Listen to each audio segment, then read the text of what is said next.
सभी मैदानों को हम तुलनात्मक ढंग से आज पढ़ेंगे, ठीक है। तुलनात्मक ढंग से इसका अध्ययन करेंगे पश्चिमी तटीय मैदान और पूर्वी तटीय मैदान, ठीक है। पश्चिमी तटीय मैदान,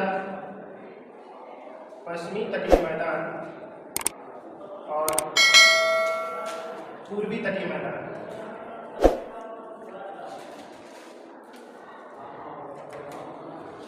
क्या विशेषताएं इसमें सेम है, क्या भिन्न है, ठीक है, इन सब के बारे में अध्ययन करेंगे, ठीक है। फर्स्ट नंबर जो पश्चिमी तटीय मैदान है, इसका विस्तार जो है गुजरात से लेकर के कहां तक है, कन्याकुमारी तक, ठीक। कहां तक है, गुजरात से कन्याकुमारी तक है, समझ रहे। थोड़ा सा मैप बना लेते हैं कहीं पर, गुजरात से कन्याकुमारी तक, ठीक है। ये आपका गुजरात है, गुजरात से कहाँ तक है, इस जगह से ये, यानी इधर पर थोड़ा सा अधिक चौड़ा है, इधर से इधर सकरा होता जाता है, ठीक है। गुजरात से लेकर के ये कन्याकुमारी तक, ठीक है। इसका विस्तार बेटा कहाँ है, पूर्वी तटीय मैदान का पश्चिम बंगाल में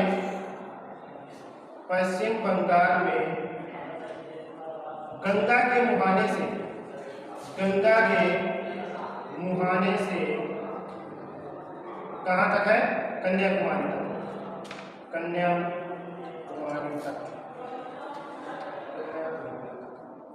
ठीक है। यहाँ से लेकर के इधर आपका क्या है, पश्चिम बंगाल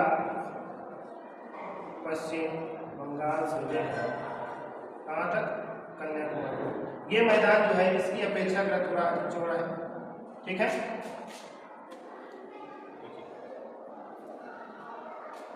इसके बाद यह मैदान या पश्चिमी तटीय मैदान, पश्चिमी तटीय मैदान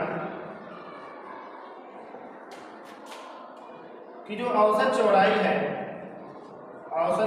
बेटा वो है 64 किलोमीटर, ठीक है। कितनी है, 64 किलोमीटर, ठीक है। सर्वाधिक जो चौड़ाई है बेटा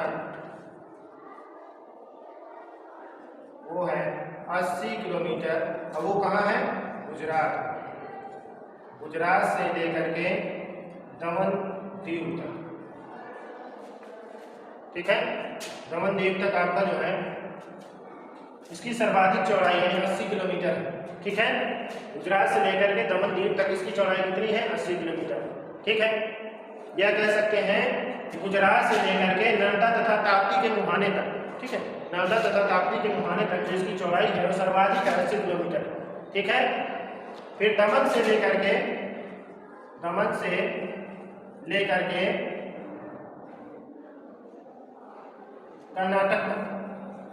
कर्नाटक तक जो है, या मैंगलुरु तक कह सकते हैं, ठीक है। कर्नाटक तक इसकी जो चौड़ाई है 50 से 60 किलोमीटर, ठीक है। जैसे जैसे नीचे की ओर आएंगे बेटा, ठीक है, वैसे वैसे क्या हो जाएगा, पतला हो जाता है, संकीर्ण होता जाता है, ठीक है। ये जो पश्चिमी तटीय मैदान है, तीसरा नंबर है पश्चिमी तटीय मैदान, अत्यंत क्या है, पश्चिमी तटीय मैदान जलमग्न होने के कारण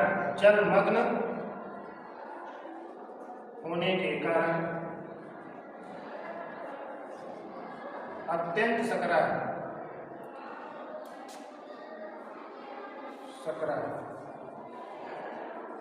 ठीक है। क्या होने के कारण, जलमग्न होने के कारण, ठीक है। एक क्रिया है निमज्जन, कौन सी क्रिया है, निमज्जन के द्वारा इस मैदान का निर्माण हुआ। अब निमज्जन क्या है, निमज्जन क्या होता है,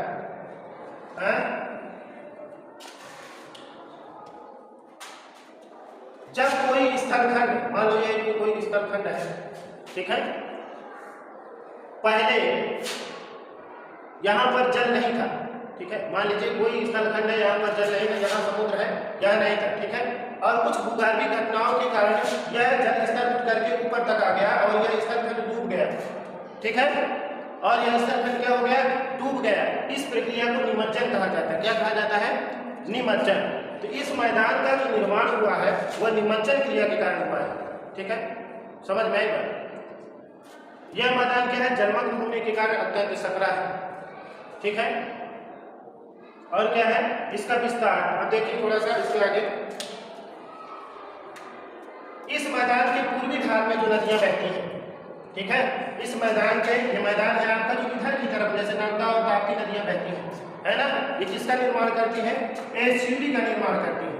एस्चुरी का निर्माण करती है। क्या बनाती है? एस्चुरी बनाती है।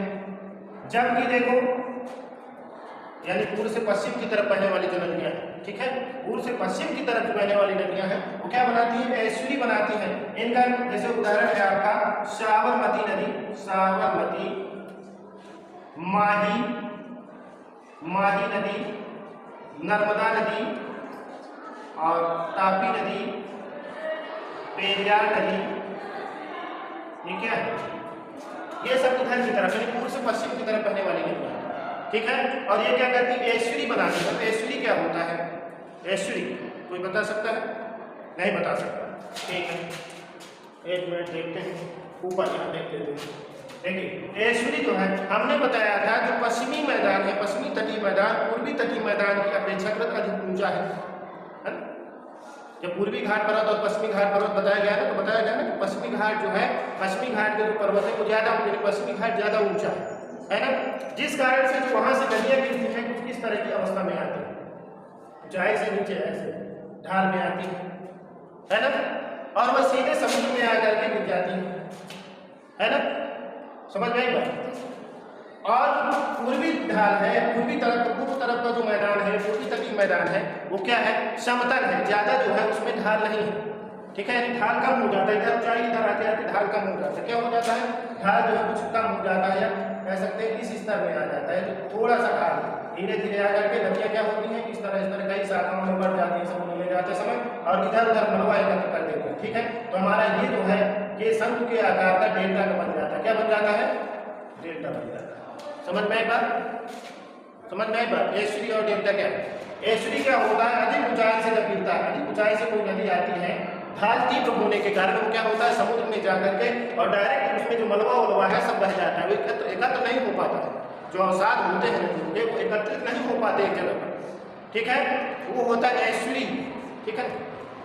इसलिए ये जो है इधर वाली नदियां जो बहती हैं, पश्चिमी तटीय मैदान की तरफ जो बहने वाली नदियां, साबरमती, माही, नर्मदा, तापी, पेरियार आदि नदियां जो है ये क्या बनाती हैं? अधिक ढाल से, अधिक ऊंचाई वाले ढाल से आती है, ठीक है। और क्या बनाती है? एस्चुरी बनाती है, ठीक है। और पूर्व की तरफ जो बहने वाली नदियां हैं, पूर्व की तरफ बहने वाली नदियां कौन कौन सी है जानते हैं? जैसे कि आपकी महानदी हो गया, महानदी, गोदावरी, कृष्णा, कावेरी, ठीक है। ये सब कौन सी नदियां हैं? पूर्व की तरफ बहने वाली और डेल्टा बनाने वाली नदियां, ठीक है। ये किनका निर्माण करती है? डेल्टा का निर्माण करती है। और ये किनका निर्माण करती है? एस्चुरी बनाती है, ठीक है। समझ में आई बात? एस्चुरी और डेल्टा समझ गए? अच्छा, ये जो मैदान हमने बताया पूर्वी तटीय मैदान पश्चिमी तटीय मैदान की अपेक्षाकृत क्या होता है? चौड़ा होता है। क्या है? ये जो है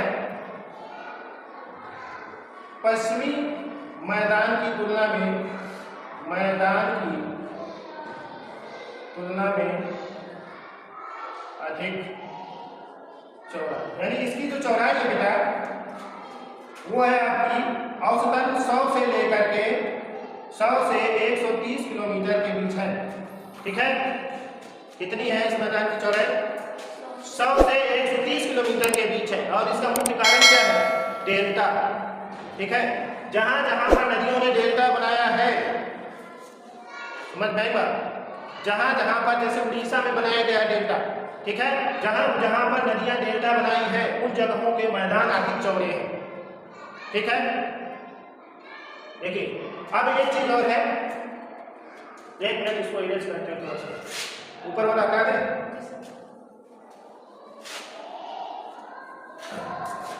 इस मैदान में, पश्चिमी तटीय मैदान में जो है किसका निर्माण हुआ है?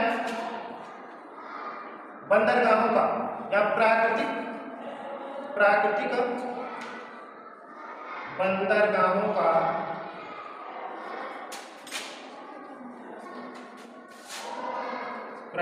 बंदरगाहों का ज्यादा विस्तार है, यहाँ पर ज्यादा विस्तार है। ठीक है, समझ में आई बात? देखिए कुछ इसके प्राकृतिक बंदरगाह बताते हैं। यहाँ की जो बंदरगाह है, देखिए सबसे पहली बात हमने बताया कि यहाँ इधर की तरफ जो बहने वाली नदी है वो एस्टुरी बना दी है, तो आपको पता ही चल गया कि डायरेक्ट जो है ढाल से आती नदी गिर जाती है, यहाँ पर कोई डेल्टा फेल्टा वाला काम है नहीं, है ना। यहाँ जो समुद्र तल है वो अधिक गहरा है। क्या है? समुद्र तल अधिक गहरा है। ठीक है, तो यहाँ पर प्राकृतिक बंदरगाहों का विस्तार अधिक है। बंदरगाह जानते क्या होता है? जलयानों के ठहरने का स्थान होता है। आयात निर्यात के दौरान जो जलयान जो है रुकने का, जलयानों के रुकने का स्थान क्या कहलाता है? बंदरगाह कहलाता है। क्या कहलाता है? बंदरगाह कहलाता है। आयात निर्यात के दौरान, आयात निर्यात के दौरान ठहरने वाला स्थान क्या होता है? बंदरगाह होता है। ठीक है, तो प्राकृतिक बंदरगाहों का जो है विस्तार सर्वाधिक इधर है, पश्चिमी तटीय मैदान में है। ठीक है, समझ गए बात? ठीक है, देखिए इसकी कुछ बंदरगाहों को, इस तरह की कुछ बंदरगाहों को भी जान लेते हैं।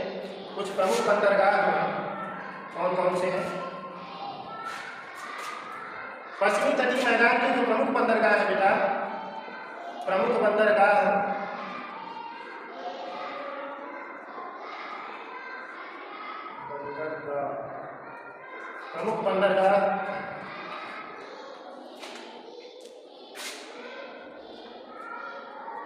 पहला है कांडला बंदरगाह। ठीक है, नावा सेवा बंदरगाह,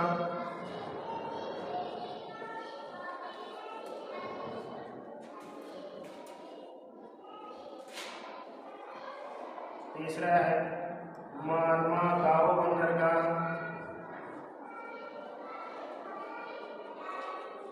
चौथा है मंगलौर बंदरगाह,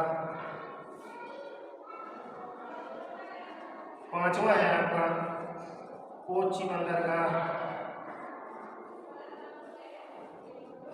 और छठवां है मुंबई पत्तन बंदरगाह। पत्तन भी बोला जाता है। ठीक है, बंदरगाह मुंबई पत्तन या इसी को बंदरगाह। ठीक है, समझ में आई बात? देखिए अब इनका विस्तार देख लीजिए। कहाँ है कांडला बंदरगाह? कहाँ है? तो गुजरात में है। कहाँ पर है कांडला बंदरगाह? कहाँ है?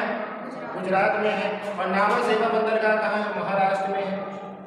महाराष्ट्र जानते हैं ना, यहाँ पर विस्तार है महाराष्ट्र का। ठीक है, नावा सेवा बंदरगाह जो है कहाँ है? महाराष्ट्र में, यहाँ पर है। ठीक है, और मारमा गांव बंदरगाह आपका कहाँ है? गोवा में है। छोटा सा राज्य है महाराष्ट्र के नीचे। क्या है? महाराष्ट्र के नीचे ये गोवा। ठीक है, इस गोवा में जो है क्या है? मारमा गांव बंदरगाह है। ठीक है, इसके बाद मंगलौर कहाँ है? कर्नाटक में है। कोची केरल में है। कोची केरल, मंगलौर यहाँ पर कर्नाटक है और नीचे केरल है। तो यहाँ पर क्या है आपका? यहाँ पर मंगलौर है। ठीक है, और कोची बंदरगाह यहाँ पर है। कोची बंदरगाह। ठीक है, और ये एक और बंदरगाह है मुंबई पत्तन बंदरगाह। ये भी कहाँ है? महाराष्ट्र में। कहाँ है? महाराष्ट्र में है, मुंबई पत्तन बंदरगाह। ठीक है, समझ में आई बात? ये आपने कुछ प्रमुख बंदरगाह है। कहाँ के? तो प्रमुख प्राकृतिक बंदरगाह है। ठीक है, समुद्र तल की गहराई होने के कारण जो जलयान होते हैं, ठीक है, जलयान होते हैं वो एकदम बंदरगाहों के पास तक, यानी समुद्री या तटीय रेखा के पास तक पहुंच जाते हैं। ठीक है, अच्छा है इधर के पूर्वी तट मैदान में भी आपके जो है क्या है? बंदरगाह है। कुछ प्रमुख बंदरगाह उनको भी जानेंगे, कुछ बंदरगाह है, लेकिन वो जो है समुद्र तट और भारत की तटीय रेखा से जो है थोड़ा सा दूर है। ठीक है, देखिए इनको भी देख लेते हैं। इसको थोड़ा सा इरेज करना पड़ेगा। पूर्वी तटीय मैदान के प्रमुख बंदरगाह देख लेते हैं। प्रमुख बंदरगाह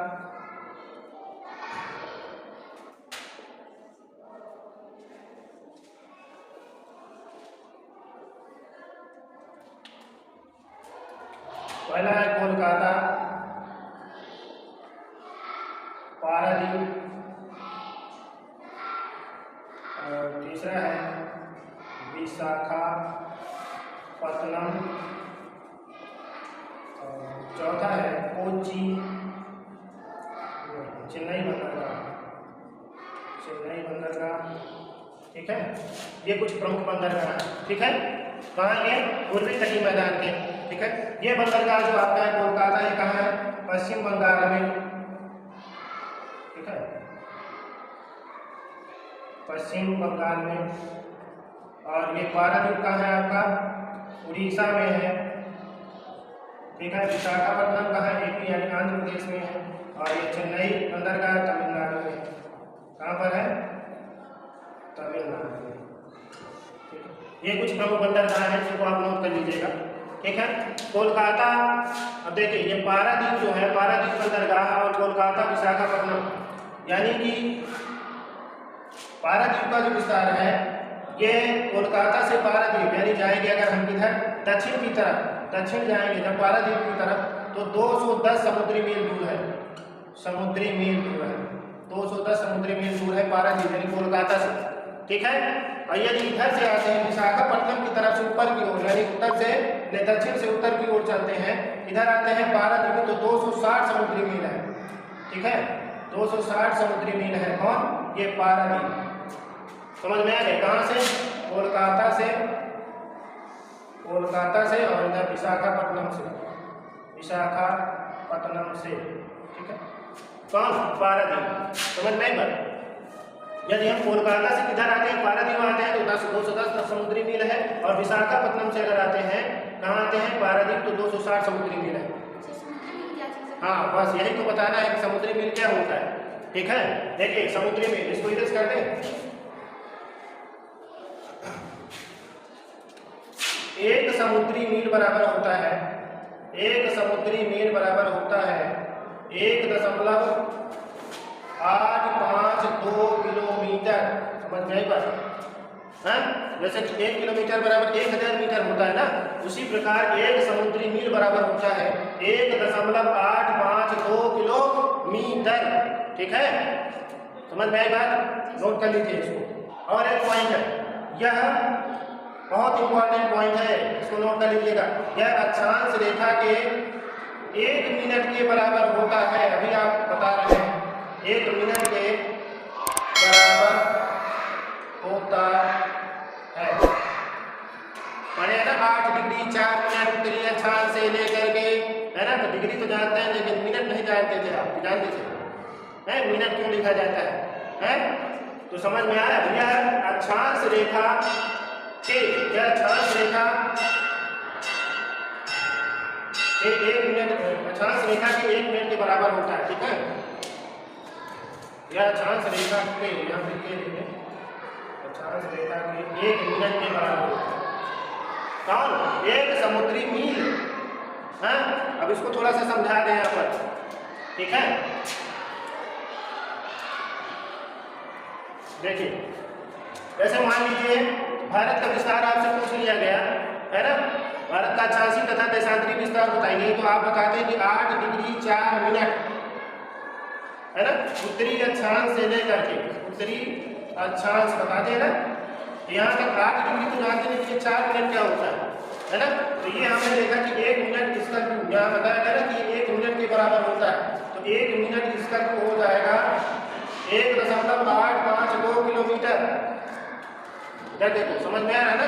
तो 4 मिनट ऐसे 4 इसका 1.852 करेंगे ना? हाँ, इसको ऐसे लिखेंगे, इसका 4 इंटू 4। ठीक है, इसका गुणा करने पर आ जाएगा आपका आंसर कि 4 मिनट की जो दूरी है कितनी है। ठीक है, 4 मिनट की जो दूरी है वो कितनी है। तो इससे डाउट क्लियर हो गया ना 2 मिनट वाला। इसके लिए जानना जरूरी है कि 1 समुद्री मील बराबर 1.852 किलोमीटर। कितना होता है? 1 समुद्री मील बराबर 1.852। ठीक, और ये जो है क्या होता है? यह अक्षांश रेखा के 1 मिनट के बराबर होता है। क्या होता है? 1 मिनट के बराबर। ये जो 1.852 है अक्षांश रेखा के 1 मिनट के ठीक है ना, समझ में आया ना? Any doubt? आगे चले, देखिए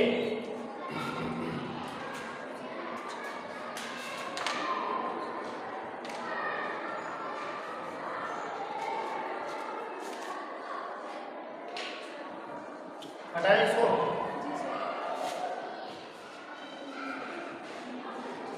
पश्चिमी तटीय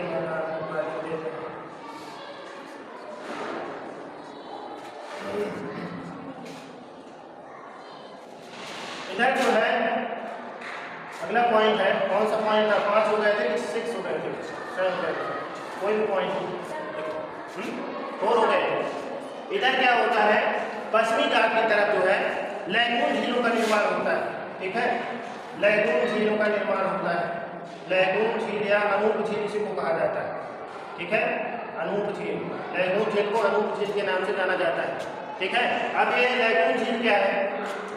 लैगून झील किसे कहते हैं? देखिए, मान लीजिए कोई स्थलखंड है, ठीक है, कोई एक स्थलखंड है जहाँ पे समुद्र है, ठीक है। उस समय पहले समुद्र का जल आपका यहाँ तक था, स्थलखंड तक था, ठीक है, और कुछ भूगर्भीय घटनाओं के कारण कुछ घटनाएं घटी कि आपका समुद्र यहाँ आ गया और ये स्थान खाली कर गया, तो यहाँ पर एक विशेष स्थान को छोड़ गया, ठीक है। यहाँ पर एक स्थान को ऐसा स्थान छोड़ गया जहाँ पर जल भरा हुआ है, ठीक है, समझ में पड़ा? जहाँ पर यह जल भरा हुआ है और इसको एक सीमा रेखा पतली जो है, एक इस तरह कह सकते हैं कि पतली रेखा, इसको पतली जो है इस तरह से जो है अवरुद्ध किया गया है, रोके हुए है इसको, ठीक है। दुबारा खंड आपका क्या कहलाता है, या यह भाग आपका कहलाएगा झील कहलाएगा। क्या कहलाएगा? लैगून झील कहलाएगा। क्या कहलाएगा? लैगून झील, ठीक है। तो इस प्रकार की झीलें जो है आपकी किधर है? पश्चिमी तटीय मैदान में, ठीक है, पश्चिमी तटीय मैदान में है। इन्हें केरल में कयाल के नाम से जाना जाता है। इस प्रकार की झील को लैगून झील को कह सकते हैं। लैगून झील को केरल में किस नाम से जाना जाता है? कयाल नाम से जाना जाता है, ठीक है, कयाल नाम से जाना जाता है। लैगून झील पर प्रश्न बहुत पूछा जाता है कि केरल में लैगून को किस नाम से जाना जाता है? तो कयाल नाम से जाना जाता है, ठीक है, समझ में आई बात? इसी प्रकार जो है आपकी पूर्वी तटीय मैदान में कुछ झीलें हैं। पूर्वी तटीय मैदान में कुछ झीलें हैं, जैसे कि चिल्का झील। कौन सी झील है? प्रमुख झील है चिल्का झील, ठीक है। दूसरा है पुलिकट झील। पुलिकट झील ये मुख्य झीलें हैं इधर की पूर्वी तटीय मैदान की मुख्य झीलें हैं, चिल्का झील और पुलिकट झील, ठीक है। और एक है कोलेरू झील, ठीक है। कोलेरू झील का निर्माण महानदी और कृष्णा नदी के मुहाने पर जहाँ डेल्टा बनाती है वहाँ पर है कोलेरू झील, ठीक है। कोलेरू झील, चिल्का झील कहाँ है आप जानते हैं? उड़ीसा में है। कहाँ है चिल्का झील? और पुलिकट झील कहाँ है? एपी यानी आंध्र प्रदेश में। कहाँ है? आंध्र प्रदेश में है, एपी में, ठीक है। और ये भी आपका आंध्र प्रदेश में, ठीक है, समझ में आई बात? हाँ, देखिए आप थोड़ा सा और एक चीज जान लेते हैं।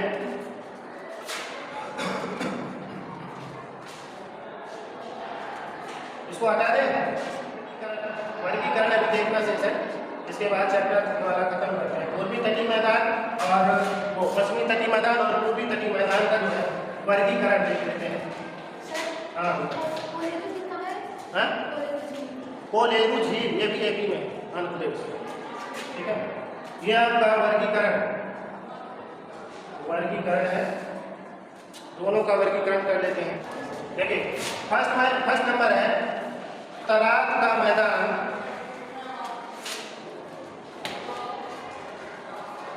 गुजरात से लेकर के काठियावाड़ तक, गुजरात से काठियावाड़ तक, कहाँ तक है?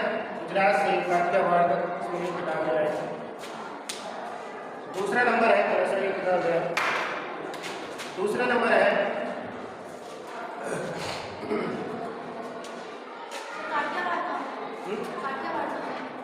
गुजरात से लेकर काठियावाड़ तक, यह गुजरात का ही प्रांत है, ठीक है।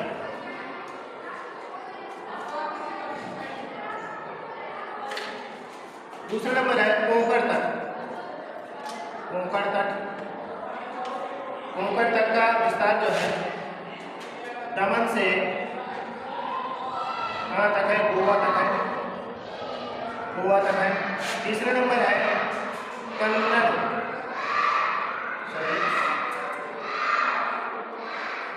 तट। कन्नड़ तट कहाँ है, कन्नड़ तट का विस्तार है गोवा से कर्नाटक तक। कहाँ तक बेटा, गोवा से कर्नाटक तक, अभी मैं आपको बता रहा हूँ, गोवा से कर्नाटक तक। चौथा नंबर है आपका मालाबार तट। कौन सा तट, मालाबार तट। मालाबार तट का जो विस्तार है बेटा वो है आपका कर्नाटक से लेकर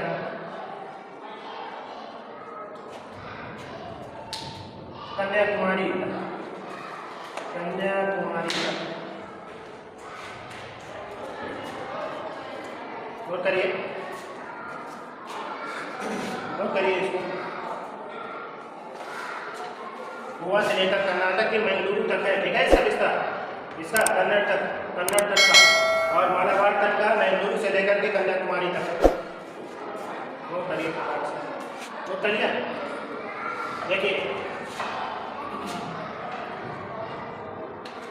अब देखेंगे पूर्वी तटीय मैदान के बारे में। पूर्वी तटीय मैदान का वर्गीकरण करते हैं। फर्स्ट नंबर में आपका आएगा उत्कल तट। कौन सा तट है, उत्कल तट, उत्कल तट। इसको थोड़ा सा चेंज करना पड़ेगा, इसको हटा दें मैप को।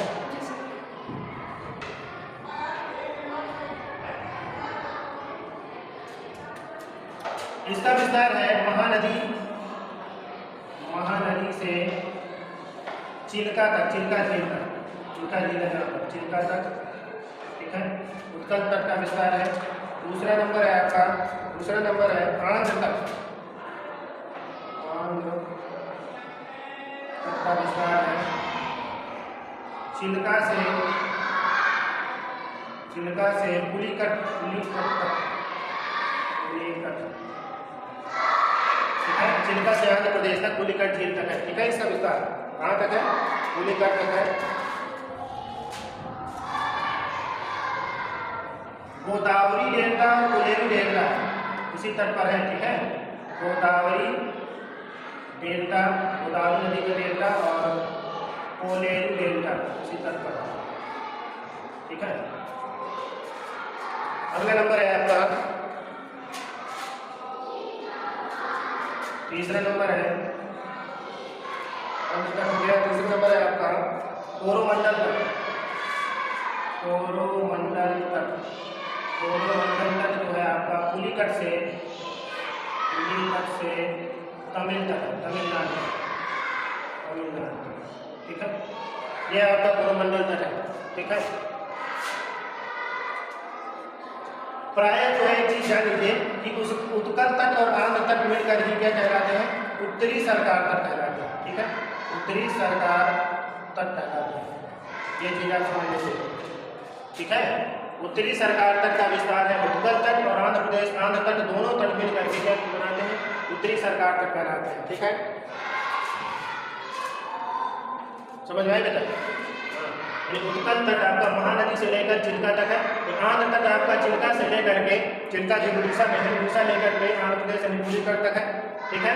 जिसके बाद यहाँ पर दो डेल्टा है, गोदावरी और कोलेरू डेल्टा है।